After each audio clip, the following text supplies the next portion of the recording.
Our guest speaker today is Steve Powers, president of the Fernandina Pirates Club. Catherine Valera, marketing and communications assistant for the NCCOA, met Steve at the Pirate Fest held for the Just Friends group at the Fernandina Beach Life Center community room during the 2019 Shrimp Festival. While Steve was visiting with the Just Friends members in his full pirate costume, he freely shared with Catherine how his own vision loss and personal journey living with blindness in one eye inadvertently led him to join a band of pirates. Today, Steve is going to share his story on how his sudden vision loss inspired him to do a healthy makeover of his life and to reinvent himself as a pirate, albeit a civic-minded pirate. I present to you Steve Powers, president of the Fernandina Beach Pirate Club, also known as the Rum Runner. All right, well, thanks a lot. Yeah, you know, it's funny. Sometimes you wonder how you land where you land. And I'm originally from Arkansas, of all places. And it was funny. I was at Shrimp Fest one time dressed like this, and talking to somebody, and they said, "Your accent's kind of different. Where are you from?" And I said, "Arkansas." And the guy goes, "Oh, I guess all pirates are from Arkansas." I said, you know, I'll use that next time. But no, kind of what got me here was I was a workaholic. I worked all the time, and I didn't take care of myself. And I gained I was a little over 300 pounds. Wow. And I kept going to the doctor, and the doctor kept telling me, you know, you need to lose some weight, you need to lose some weight, you need to lose some weight. And I ignored him. And I ended up with diabetes. And so he was telling me, you know, it's not going to end well if you don't do something about this. And, you know, once again, I thought I was invincible, and that happens to other people. That doesn't happen to me. And so, you know, I did the diabetic diets a little bit, and just saying I did it, but didn't really pay attention to it. Well, I went to my job. I traveled a lot, and I was out of town, and I ate a medium rare steak, and I got food poisoning. And when, you know, I'm a guy, guys, we don't do sick stomachs very well. We can't have babies. But I'm a horrible baby when I get an upset stomach.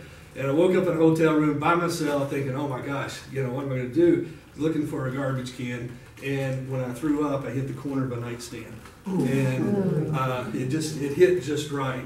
And so you know, I just turned 50. I'm 58 now. I just turned 50. And I thought, oh my gosh, I had a stroke. I can't see. I can't see. You know, I didn't know what had happened. And so I called. They still had the push-button phones, and they found me a phone and called. And it was really almost funny now when I look back. The kid that comes up there looked, and my eye was bleeding. He just, oh my gosh, what? And he made me more nervous than it really was. Yeah. But what they did was it detached the retina in both eyes, and the reason in both eyes. And the reason it did it was because of diabetes. The veins were thin, so they were more up to detaching. So it detached both of them. And this one was torn, this one was detached. And so I went and had surgery, and they fixed both of them. This one had a patch, and I couldn't see for a while. This one was more of a tear than a detachment, so this was a little bit easier to fix. And so after about 2 weeks, I thought, God, I'm bored. I know I can go back to work. And they told me to stay off work a month. And so what did I do? I hopped on a plane and went somewhere. Well, when they fix your eye, they put gas in there to hold the retina back to the eye. And they give you a piece of paper and tell you not to fly. And I joked with the doctor, and I was like, you gave me a piece of paper to read. Remember, I can't see. So obviously I didn't read it. So hopped on a plane, the gas expanded, and it tore up more stuff in my eye. And don't do that. That hurt really bad. And evidently they're kind of used to it, because I started pushing the button and telling the stewardess, like, I feel like it's going to blow out of my head. And they actually kind of went down a little bit in altitude to get the pressure off of it. And but yeah, that hurt. So long story, I went through like 9 different surgeries, and they finally said, it is what it is, it don't work. And so what I have, it's like a TV screen without a picture tube. I can see light and snow, but I can't see an image. And so I patch it during the day because the light makes this one go goofy, because this one tries to see. So I patch it during the day, and at night I don't patch it because they say that if I don't patch it, it'll keep following. And right now it kind of follows, but without the patch on, you can tell a difference in the eyes. So the eye's still alive, but it just don't function. So when all that happened, I didn't respond well. I didn't, I was mad at the world, and I was married for 23 years. Ended up my orneriness and aggravation ended up causing me to get a divorce, and so suddenly I found myself, divorced. And my dad was fighting cancer back in Arkansas, and I didn't want to go back there because I didn't want to upset him. And my family has no divorce in it, and my dad, I was scared I'd upset him. So I actually got a tent. I got a tent and moved to Huguenot Park. And I thought, I got to figure this out. I got to figure out what to do. And I was raised very, very strict. My dad was a deacon in a Baptist church, and so I was raised very strict. And through the years, you kind of do your own thing. And I remember it was raining. It was in February. It was cold, and I was sitting there thinking, maybe this is it. Maybe I'm done. And because I had depression, I couldn't see, and I felt like, my vision felt like it was part of my IQ, because I would do silly stuff, and I was like, God, I know better. I just couldn't see it, and my depth perception was horrible. I tried to pour a glass of milk, and I missed the glass, and just those little things like that was just aggravating. And then I kind of figured out, I put my finger in the glass and pour it, and so it's okay with my milk, but don't let me pour your milk because it's got my finger in it. So, I couldn't drive anymore because of my depth perception, and at that time I was legally blind because this eye wasn't fixed. And so I was really thinking I was just going to quit. And I guess it pulled back to what I grew up. And, I wouldn't say I'm a super religious person, but I do believe in God and go to church. And I remember that little talk that night. And it was like, just strap up your bootstraps and quit feeling sorry for yourself. Just you got this.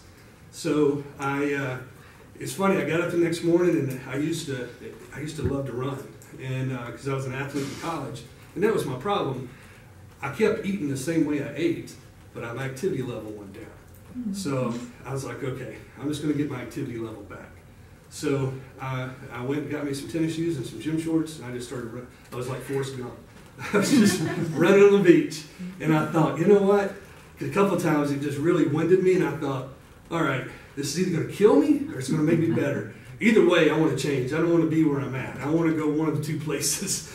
So I just ran, and the next thing I know, things started fixing. I was on like 9 different medications. I was taking insulin because I'm diabetic. I was taking insulin, and I had all these antidepressant stuff, and I had these muscle relaxers because I was laying around all the time, and then I had migraine headache medicines. I had about every medicine you could think of, and after about 3 months, things started clicking, and I met a friend that lived in Fernandina, so I moved in with him in his condo. And then next thing you know, I started going back to my doctor, and I started getting rid of those medicines one at a time, and they were starting to go away. And in the long run, what happened was I ended up losing over 110 pounds, and then after about a year and a half, I was on no meds, not even insulin. I got my A1C back where it needed to be, and really it was just me deciding, okay, I'm not going to let this get me. I can do this. And then it was really kind of a funny thing. I had no self-confidence because I felt like a loser. I felt like my family disowned me, and my career, I loved my career. I was a corporate recruiter, so I went around and recruited people for, of all places, Target stores. I recruited for headquarters up in Minnesota, so I went to University of Florida, Florida State, and I was the person that went to those colleges and recruit those students.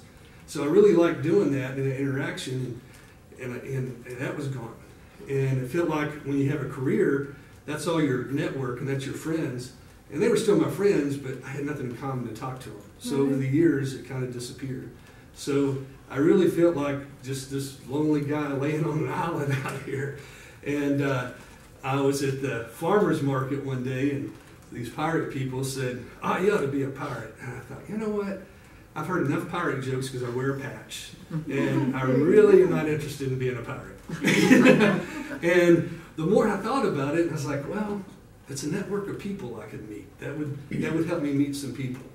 And so I called them up, and I did it. And it's funny, the first couple of times I went, they're like, "Man, how can you wear that patch all day?" And I went, "I wear it anyway. I just bling it up for this." So it's really no big deal. And so it was kind of fun because it finally let me take my disability and make fun of it. You know, for the longest time I was going to a therapist, and I would always say the I thing. And she said, "It's not the I thing, it's a disability." And I refused to call it a disability. I called it the I thing. Yeah. And she, so I think that kind of helped me accept the fact of the I thing, and just made it work for me and had fun with it. And so then after, I don't know, about 2 years, the Pirates Club in Fernandina has kind of gone through a lot of things. It was a lot of, it's 40-something years old, and it was a lot of city officials, and they did things in the community. Well, then somehow it kind of got turned over to a lot of people that really wanted to be a pirates and sit in the palace and drink beer all the time. And so, you know, we're in the process of trying to, because we're designed for a civic group, and we're a 501(c)(3). We raise money for charities. Last year we raised over $20,000. We gave out over $5,000 worth of scholarships. We do Joy to the Children every year for Christmas. We do a lot of the things with turkeys for Thanksgiving, that kind of stuff. So we do a lot of community stuff. We just do it in a fun way, just like this. And so that's helped me. Well, it was really kind of funny. I had a guy call me. Well, what happened was when I got in, I was going to leave it. And I thought, you know, it really helped me. Because if it wouldn't have been for that club to kind of pull things together for me, I don't know what I'd have done. So I feel obligated. And they were like, you know, why don't you be president? You've done it before. You know, you be the captain. And I thought, no, I'm doing this for fun. I'm not doing this for a job. You know? Exactly. And so I went ahead and took on the challenge, and I like it. And it's funny because now we've got kind of like a disability group in there. We got a guy that actually has a leg missing. He lost his leg in Afghanistan. And he called me one day and he said, "Hey, I've sailed the 7 seas and I lost a leg in combat. Can I be a pirate?" And yeah, you can be a pirate better than any of us can be. We'd love to have you. So he came aboard, and it's funny, and he embraces it as well. The statue downtown on Peg Leg Pete, we had somebody sew him a coat and everything that looks just like Peg Leg, and we really took an old table leg and put it on his prosthesis, so he walks around with a table leg on for a peg leg. And we were asking, he said, "Bob, make sure it's your right leg, because I'd hate to cut off your other leg to make it match the statue." But you know, he's got that, and it's really funny because Bob was he was a Navy guy. And he had lost his leg. It got to have been 10, 15 years. And he said it really helped him because for whatever reason for him, the kids love him because they think of that statue. And he really feels good when the kids come around and want to take pictures and talk to him. And that's really helped him with his disability. Yeah. And we did the Ocala Christmas parade. And it's funny, when you take that big float, drive it down the street, you kind of get attention. And we stopped at Walmart at Stark, And I guess the Walmart parking lot didn't have a lot of pirate ships parked in the parking lot. So it got a crowd over there pretty good. And some guy walks up and he goes, "Hey, can I be a pirate?" And he pops his hand off. He goes, "I'm missing a hand." And I was like, "Well, we got a one eye, we got a peg leg. Yeah, we need a one-handed guy, you know." But, you know, actually it's kind of unusual. You know why pirates really wore eye patches? No. They didn't wear eye patches because they had an eye missing. They wore eye patches because when they boarded a ship and they started sword fighting, if one person ran underneath in the galley where they couldn't see, they'd flip it up so they could see. So they called it their night vision. So they had one for day vision that was dilated, and they'd go underneath and flip this one up so they could see underneath. So that's really the reason they wear patches. But when I flip mine up, I still don't see it. But it's, you know, I always tell people, I said, you know, I see now more with one eye than I ever saw with two eyes. Because I think it made me slow down and made me look around things. And kind of a really neat thing, about a year ago, I had surgery on this one. And they were able to repair 60% of it. So I wasn't legally blind anymore. And, you know, one of the first things I remember doing is first driving home. I had it done in Brunswick. And I was driving home and I was like, wow, the sky's awful blue today. And, you know, I could see things that just didn't look as detailed, as accurate. And did they let you drive? No, I was with somebody else. Oh. But I can drive now. I have daytime only. I still can't drive at night. I have daytime only. I got to have mirrors. And I drive a red Jeep. So it's red. So if you see a red Jeep, get out of my way. I might not see it. But, you know, that afternoon, I went downtown and the lights on Center Street, I was like, wow, there's actually light bulbs in these trees. Because it was just a lighted tree before. Yes. And then once they fixed this one, I could see the light bulbs in there and see the detail of the light bulbs. And and for about a week, I was like a little kid. I was like, wow, look at that. Look at that. And my girlfriend said, oh, crap. Now I got to start wearing makeup because you can.